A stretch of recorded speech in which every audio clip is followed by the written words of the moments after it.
اگر آپ بھی استغفار کا وہ حیران کن راز نہیں جانتے جو انسان کی زندگی بدل دیتا ہے تو یہ ویڈیو ضرور دیکھیں۔ آج کی اس ویڈیو میں آپ ایک ایسی سبق آموز کہانی سنیں گے جو ہمیں استغفار کی طاقت اور والدین کی قدر کرنا سکھاتی ہے۔ شاید اس کہانی کو دیکھنے کے بعد آپ بھی کثرت سے استغفار پڑھنا شروع کر دیں، اس لیے اس ویڈیو کو آخر تک ضرور دیکھیے گا۔ گاؤں کی ایک پرسکون صبح تھی۔ فجر کی اذان ابھی ختم ہوئی تھی۔ ہوا میں ہلکی ٹھنڈک تھی اور سورج کی پہلی کرنیں مٹی کے گھروں پر پڑ رہی تھیں۔ گاؤں کے درمیان ایک چھوٹا سا مٹی کا گھر تھا۔ اس گھر میں ایک بوڑھی ماں رہتی تھی۔ اس کا نام تھا فاطمہ بی بی۔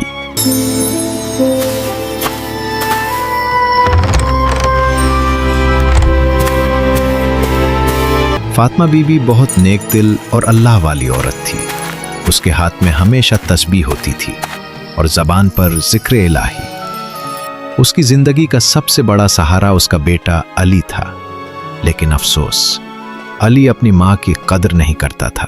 اسے اپنے دوستوں کے ساتھ گھومنا پھرنا، ہنسنا کھیلنا اور وقت گزارنا بہت پسند تھا۔ ماں کی نصیحتیں اسے بوجھ لگتی تھیں۔ یا اللہ میرے بیٹے کو نیک بنا دے، یا اللہ میرے بیٹے کو ماں کا فرما بردار بنا دے، اسے ہدایت دے دے۔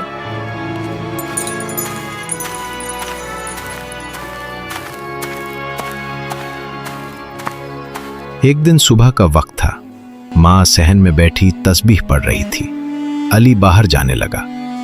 بیٹا علی، ذرا ادھر آؤ۔ بیٹا نماز پڑھ لیا کرو۔ جی امی۔ بیٹا میں تمہاری بھلائی کے لیے کہتی ہوں۔ امی بس کریں، ہر وقت نصیحت۔ علی کو یہ باتیں اچھی نہیں لگتی تھیں۔ ماں خاموش ہو گئی، لیکن علی گھر سے نکل گیا۔ علی کے جانے کے بعد گھر میں خاموشی چھا گئی۔ ماں صحن میں بیٹھی رہی۔ اس کی آنکھوں میں آنسو تھے۔ پھر وہ تسبیح پڑھنے لگی۔ چند دن گزر گئے۔ ایک رات ماں کو تیز بخار ہو گیا۔ وہ بستر پر لیٹی تھی۔ صبح علی تیار ہو رہا تھا۔ علی کو جلدی تھی اور وہ چلا گیا۔ اگر باہر جا رہے ہو تو میرے لیے دوا لے آنا، مجھے بہت بخار ہے۔ امی ابھی وقت نہیں ہے، میں دوستوں کے ساتھ جا رہا ہوں۔ ماں خاموشی سے دروازے کو دیکھتی رہی۔ علی اپنے دوستوں کے ساتھ بیٹھا ہوا تھا۔ وہ سب ہنس رہے تھے، چائے پی رہے تھے، لیکن انہیں یہ معلوم نہیں تھا کہ علی کی ماں گھر میں بیمار پڑی ہے۔ گھر میں ماں اکیلی تھی۔ بخار بڑھتا جا رہا تھا۔ وہ بار بار دروازے کی طرف دیکھتی، شاید بیٹا آ جائے، لیکن علی نہیں آیا۔ ایک دن علی کام پر گیا ہوا تھا۔ گھر میں صرف ماں تھی۔ بخار بہت بڑھ گیا تھا۔ سانس لینا مشکل ہو رہا تھا۔ اس کے ہونٹوں پر دعا تھی اور پھر یا اللہ میرے بیٹے کو خوش رکھنا۔ اس کی سانس رک گئی۔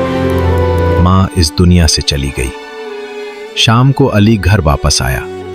گھر کے باہر لوگ کھڑے تھے۔ وہ حیران ہو گیا۔ یہ سن کر علی کے ہاتھ کانپنے لگے۔ وہ دوڑ کر گھر کے اندر گیا۔ ماں کی نماز جنازہ پڑھی گئی۔ لوگ قبرستان گئے۔ ماں کو دفن کر دیا گیا۔ علی کی آنکھوں سے آنسو رکنے کا نام نہیں لے رہے تھے۔ کچھ دن گزر گئے۔ علی بدل گیا تھا۔ وہ خاموش رہنے لگا۔ ایک دن وہ قبرستان گیا۔ ماں کی قبر کے پاس بیٹھ گیا۔ اس کے ہاتھ میں کھانے کا ڈبہ تھا۔ آئیں ہم ساتھ کھاتے ہیں، میں اکیلا نہیں کھاؤں گا۔ وہ رونے لگا، امی لیکن قبر خاموش تھی۔ علی پھوٹ پھوٹ کر رونے لگا۔ مجھے معاف کر۔ اسی دن علی مسجد گیا۔ وہ امام صاحب کے پاس بیٹھ گیا۔ علی نے سر جھکا لیا۔ امام صاحب، میں نے اپنی ماں کو بہت ستایا، میں نے ان کی بات نہیں مانی۔ اب وہ دنیا میں نہیں ہے بیٹا، اللہ بہت مہربان ہے۔ کیا میری ماں مجھے معاف کرے گی؟ اگر تم سچی توبہ کرو اور استغفار کی کثرت کرو اور اپنی ماں کو اس کا ثواب پہنچاؤ تو اللہ تمہاری ماں کو بھی خوش کرے گا۔ بیٹا،